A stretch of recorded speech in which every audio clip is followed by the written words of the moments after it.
안녕하세요. 독립기념관 해설사 조철웅입니다. 청일전쟁, 러일전쟁에서 승리한 일본은 본격적으로 우리나라의 식민화를 추진하게 됩니다. 지금부터 일본의 국권 침탈 과정을 알아보도록 하겠습니다. 러일전쟁에서 승리를 거둔 일본은 미국과 가스라테프트 밀약, 영국과는 제2차 영일동맹을 맺습니다.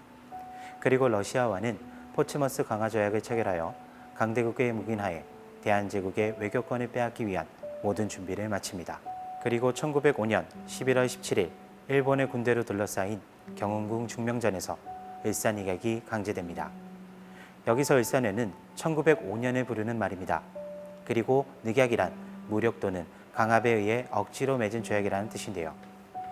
이때 일제에 협력했던 5명의 대한제국 대신들을 을사오적이라 부릅니다. 을사오적은 권중현, 박재순, 이근택, 이지용, 그리고 이완용입니다. 일산의격은 특명정권대사 이토 히로부미의 주도 아래 일본 측에서는 특명정권공사 하야시 곤스케가, 대한제국 측에서는 외무대신 박재순이 서명합니다. 그렇다면 이 일산의격은 정당하게 맺어진 조약이라고 할 수 있을까요? 지금부터 일산의격이 무효인 이유를 알아보도록 하겠습니다. 첫 번째, 군대를 앞세운 강제조약 체결이었습니다. 군대가 둘러싸인 경운궁 안에서 대한제국의 자유의사는 반영되지 못했을 겁니다. 두 번째, 조약문에 공식 명칭이 없습니다. 여기 일산이격 전문이 있습니다. 우측에서 시작하여 좌측에서 끝나는 문서인데요. 가장 앞부분, 조약의 제목이 들어가야 할 자리는 비어있고 바로 내용이 시작이 됩니다. 즉, 정식 명칭이 없는 조약이라고 할 수 있습니다.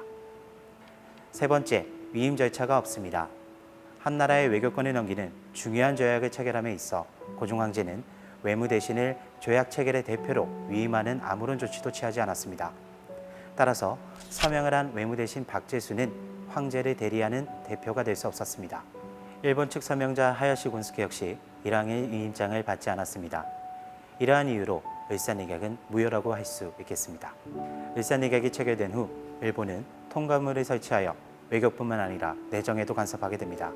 고종황제는 대한제국이 처한 상황과 일산의격의 부당함을 세상에 알리기 위해 만국평화회의가 열리는 네덜란드 헤이그로 특사를 파견하지만 일본 측의 방해로 성공하지 못합니다. 그리고 일본은 헤이그 특사 파견을 빌미로 1907년 7월 고종황제를 황제의 자리에서 강제로 물러나게 하고 이후 대한제국의 경찰권, 사법권, 행정권까지 박탈했습니다. 여러분들께서는 우리가 일본에게 나라를 빼앗긴 치욕스러운 그날을 기억하고 계실 겁니다.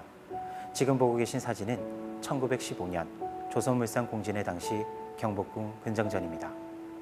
조선을 상징하는 공간에 일본의 국기인 일장기가 걸려 있습니다. 우리가 일본에게 나라를 빼앗긴 것을 보여주는 상징적인 자료입니다. 1910년 8월 22일 3대 통감 테라우치 마사다케와 내각 총리 대신 이완용 사이에서 한국병탄 조약이 맺어집니다. 조약의 1조에는 한국 황제 폐하는 한국 정부에 관한 일체 통치권을 완전히 또 영구히 일본 황제 폐하에게 양해한다 라고 작성되어 있습니다. 그리고 일주일 뒤인 8월 29일 조약이 공표되어 우리는 일본에 의해 국권을 상실하고 맙니다. 경술국치, 1910년 경술련에 일어난 국가의 수치, 이 어두웠던 역사를 우리는 잊지 말아야겠습니다. 지금까지 일본의 국권 침탈에 대하여 알아보았습니다. 감사합니다.